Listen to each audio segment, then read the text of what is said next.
स्नातक भाग तृतीय के प्रिय छात्रों, आज हम फिर महाकवि भारवी के किरातार्जुनीयम के कुछ श्लोकों की व्याख्या करेंगे। जैसा कि आपको विदित है, द्रौपदी युधिष्ठिर के समक्ष बहुत ही उत्तेजक भाषा बोलकर और युधिष्ठिर को युद्ध के लिए तैयार करना चाहती है। वह कह रही है, पुरोपनीतम नृपरामणीयकम द्विजातिशेषेण यदेतदंससा तदद्यते वन्यफलाशिनः परम परेति कार्श्यम यशसा समम वपुः। हे नृप, यत एतत् वपुः पुरा द्विजातिशेषेण अंधसा रामणीयकम उपनीतम अद्य वनफलाशिनः ते तत् यशसा समम परम कार्श्यम परेति।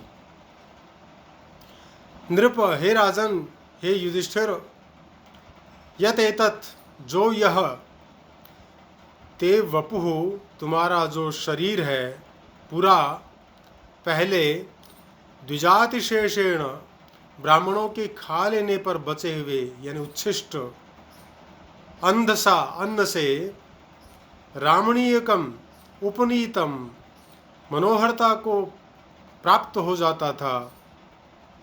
अद्य, आज, वन्य फलाशिनः, जंगल के कंद मूल फलों का आहार करने वाले, ते, तुम्हारा, तद्वपुः, वही शरीर, यशसा समम, कीर्ति के साथ, कार्श्यम परैति, कृशता को प्राप्त हो रहा है, कमजोरी को प्राप्त हो रहा है।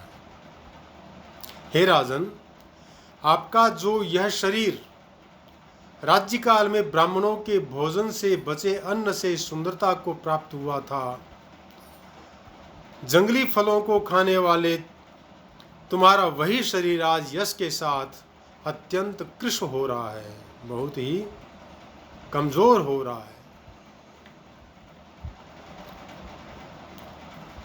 हे राजन, पूर्वम ब्राह्मणान् सादरं भोजयित्वा तदवशिष्टम् अन्नं भुक्तवतस्तव यत् शरीरं मनोहरम् आसीत्, सम्प्रति वन्यानि फलानि अस्नतस्ते तदेव शरीरं यथा क्षीणतामुपैति तथैव ते कीर्तिरपि क्षीयते। हे राजन, आपको इस पर विचार करना चाहिए। द्रौपदी के इस पद्य से कई अभिप्राय व्यक्त होते हैं। एक तो, जब तुम राजा थे उस समय कितने ही ब्राह्मण तुम्हारे यहाँ भोजन करते थे, जिससे तुम्हें पुण्य प्राप्त होता था। आज इस जंगल में केवल अपने लिए फल आदि एकत्र करके तुम उस पुण्य लाभ से वंचित हो गए हो। और दूसरा, उस समय जनशक्ति तुम्हारे साथ थी, लोग तुम्हारे यहाँ आते थे और इधर उधर तुम्हारा गुणगान करके यश बखानते थे, इसलिए तुम्हारा शरीर तेजस्वी प्रतीत होता था। आज इस जंगल में तुम्हारा कोई नहीं है, तुम शरीर से क्षीण हो रहे हो, तुम्हारा यशोगान भी कोई क्यों करे। और तीसरा, पहले झूठा खाने पर भी तुम्हें जो तेजस्विता थी, आज शुद्ध फलाहार से रहने पर भी वह तेजस्विता नहीं है। कहा भी है, जन्मना जायते शूद्रः संस्कारात् द्विज उच्यते। इस स्मृति वाक्य के अनुसार ब्राह्मण की तो दो जाति स्पष्ट है। यज्ञादि में अवशेष अन्न के भोजन से मनुष्य पाप रहित हो जाता है, जैसे कि गीता में भगवान का कथन है, यज्ञ शिष्टासनः संतो मुच्यन्ते सर्व किल्बिषात्। अर्थात यज्ञ करने के पश्चात बचा हुआ जो अन्न होता है उसका भक्षण करने से मनुष्य सभी पापों से मुक्त हो जाता है। इस प्रकार द्रौपदी महाराज युधिष्ठिर को उपदेश दे रही है, कह रही है, समझा रही है, युद्ध कर लो। फिर आगे और कह रही है, अनारतम यो मणिपीठ शायिना वरन जयद्राज शिरस्रजाम्रजः निषीदतस्तौ चरणौ वनेषु ते मृगद्विजालून शिखेषु बर्हिषाम। अर्थात अनारतम मणिपीठ शायिनौ यौ ते चरणौ राजशिरस्रजां रजः अरंजयत तौ ते चरणौ मृगद्विजालून शिखेषु बर्हिषाम वनेषु निषीदतः।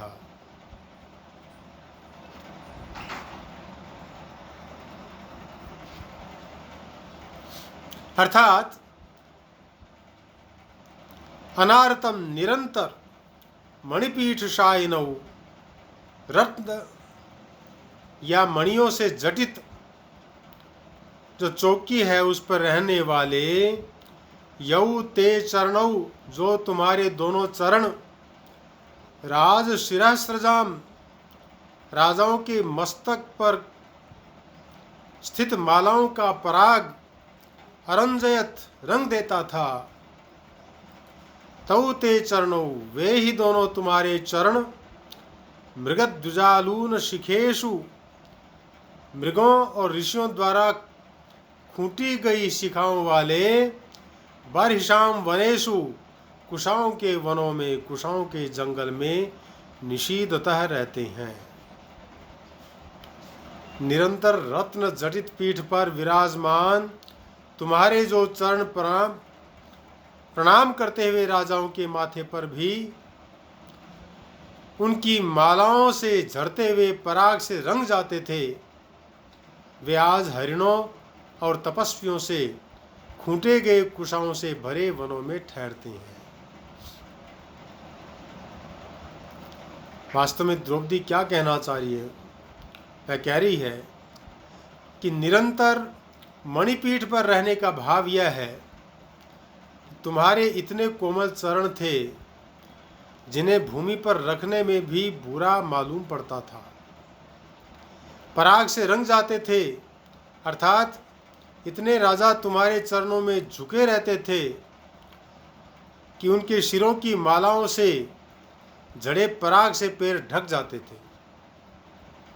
वे ही चरण आज कुशों के ऐसे वनों में विचर रहे हैं जिनका कोमल अग्रभाग या तो हरिण चर गए हैं, खा गए हैं, या तपस्वी अपनी यज्ञादि क्रिया के लिए ले आए हैं। केवल ठूंठ मात्र बचे हैं जिनसे प्रतिक्षण आपके पैर क्षत विक्षत हो रहे हैं। इस प्रकार से जो द्रौपदी है महाराज युधिष्ठिर से यह कह रही है कि आपको इस वन में नहीं रहना चाहिए, आपका यश घट रहा है, आपका शरीर जो है वह खराब हो रहा है। इतना ही नहीं, वह फिर कह रही है, द्विषण निमित्ता यदियम दशा ततः समूल मूलमूलयतीव मे मनः परैरपर्याशित वीर्य संपदाम पराभवोऽप्युत्सव एव मानिना। हे नृपा, शांतिं विहाय तत धाम विद्युषां वधाय पुनः संधेहि प्रसीद निस्पृहा मुनयः शत्रून् अवधूय शमेन सिद्धिं व्रजन्ति भूभृतः न। यत् क्योंकि इयं दशा तुम्हारी यह दशा द्विषण निमित्ता शत्रुओं के कारण हुई है, ततः इसलिए मे मनः मेरे मन को समूलम जड़ से उन्मूलयतीव उखाड़ जैसी रही है, परहि शत्रुओं के द्वारा या शत्रुओं से अपर्यासित वीर्य संपदाम न हराई गई है पराक्रम रूप संपत्ति जिनकी ऐसे मानिनाम स्वाभिमानियों का या अभिमानियों का पराभव हारना अपि उत्सव एवं भी उत्सव ही होता है।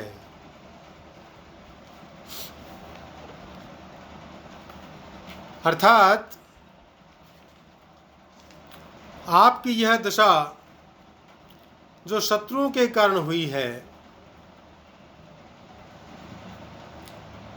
इसी से मेरे चित्त को जड़ से जैसे उखाड़ रही है। दूसरे जिन्हें परास्त नहीं कर सकते, ऐसे पराक्रमी जनों पर यदि भाग्यवश कभी विपत्ति आती भी है तो वे उसे उत्सव जैसा मानकर सह लेते हैं। यहाँ समूलमुन्मूलयति यानी मूल यानी जड़ शब्द से आश्रय लिया गया है। धैर्य आदि मन के जो आश्रय हैं उन्हें उखाड़ फेंक रही है। जैसे जड़ से उखाड़े हुए वृक्ष में फल नहीं लगते, इसी प्रकार मेरा मन भी शत्रुकृत आपकी इस दशा से विचार शून्य सा हो गया है। यह तात्पर्य है। अर्थात मैं आपके इस अपमान को सहन नहीं कर पा रही हूँ, मेरा दिमाग इससे खराब हो गया है, कोई चिंतन नहीं कर पा रही हूँ कि क्या करना चाहिए। आगे फिर कह रही है वह, विहाय शांतिम नृपधाम तत्पुनः प्रसीद संदेहि विधाय विद्युषाम ब्रजंति शत्रु नवधूय निष्पृहा शमेन सिद्धिम मुनयो न भूभृतः।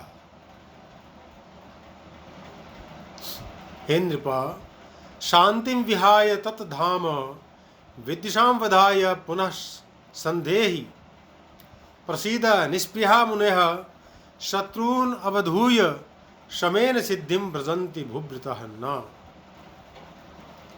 नृपा, हे राजन, शांतिम विहाय शांति को छोड़कर तद्धाम उस क्षात्र धर्म को, उस क्षात्र तेज को, विद्युषाम जो शत्रु हैं उन शत्रुओं के वधाय विनाश के लिए, नाश के लिए पुनः संदेही फिर से धारण कीजिए। प्रसिद्ध आप प्रसन्न होइए। निष्पृहा जिन्हें किसी प्रकार की इच्छा नहीं, ऐसे मुनय जो मुनिगण होते हैं, मुनि लोग हैं, शमेन वे शांति के द्वारा शत्रुन अवधूय शत्रुओं को तिरस्कृत करके और सिद्धिम व्रजंति सिद्धि को प्राप्त होते हैं। भूभृतः न जो राजा लोग हैं वे नहीं। हे राजन, क्षमा को छोड़कर शत्रुओं का नाश करने के लिए उस प्रसिद्ध क्षत्रिय तेज को धारण करो। जिन्हें किसी प्रकार की सांसारिक इच्छाएं नहीं है, ऐसे मुनिजन इससे मोक्ष रूप सिद्धि पा सकते हैं। पृथ्वी का भार उठाए हुए राजाओं को शांति से सिद्धि यानी विजय नहीं मिल सकती है। हे राजन, क्षमां परित्यज्य शत्रु विनाशाय प्रसिद्धम तत्क्षात्रम तेजो अंगीकुरु शमेन एव कार्य सिद्धौ किंतेन तेजसा इति मा भूस ते मनसि विचारः। यतो हि निरीहा मुनियः एव शांताः सन्तः मोक्षरूपां सिद्धिं लभन्ते राजभिः विजय रूपा सिद्धिस्तु न कथमपि तथा लभ्या। कहने का मतलब यह है कि भवादृशेषु इत्यादि श्लोक में जो अनुशासन शब्द कहा था वह इसी श्लोक से प्रारंभ हो रहा है। अभी तक तो केवल आक्षेप था, अब कर्तव्य भी बता रही है। तत्व ज्ञान की साधनभूत श्रवण मनन आदि को छोड़कर सांसारिक विषयों की ओर दौड़ते हुए मन को अंतःकरण की जो एक विशेष प्रकार की वृत्ति है रोकती है, उसे शम कहते हैं। शम से सिद्धि वे ही प्राप्त कर सकते हैं जिन्हें संसार से विरक्ति हो गई है, राजा जिन्हें संसार के सारे व्यवहार करने हैं, इसे ग्रहण नहीं कर सकते। यही द्रौपदी का भाव है। यानी शांति की प्राप्ति तो केवल ऋषियों मुनियों का धर्म है। वे संसार से परे जो मोक्ष रूप शांति है उसको प्राप्त करने के लिए ऐसा करते हैं। किंतु संसार में शांति की प्राप्ति हो, लौकिक व्यवहार की जो शांति है वह शांति आपकी इस तपस्या आदि से नहीं हो सकती। इसलिए महाराज आपको सावधान होकर के और संसार के प्रति विरक्ति के भाव को लेकर और उस तपस्या के द्वारा सिद्धि को प्राप्त करने की जो कोशिश है वह नहीं करनी चाहिए। आपको तो संसार के सुख के लिए, संसार के दुखों को हरने के लिए और व्यवहारिक सुख को प्रदान करने के लिए यहाँ पर अपने तेज को पुनः धारण करना पड़ेगा, जिससे संसार में शांति की प्राप्ति हो।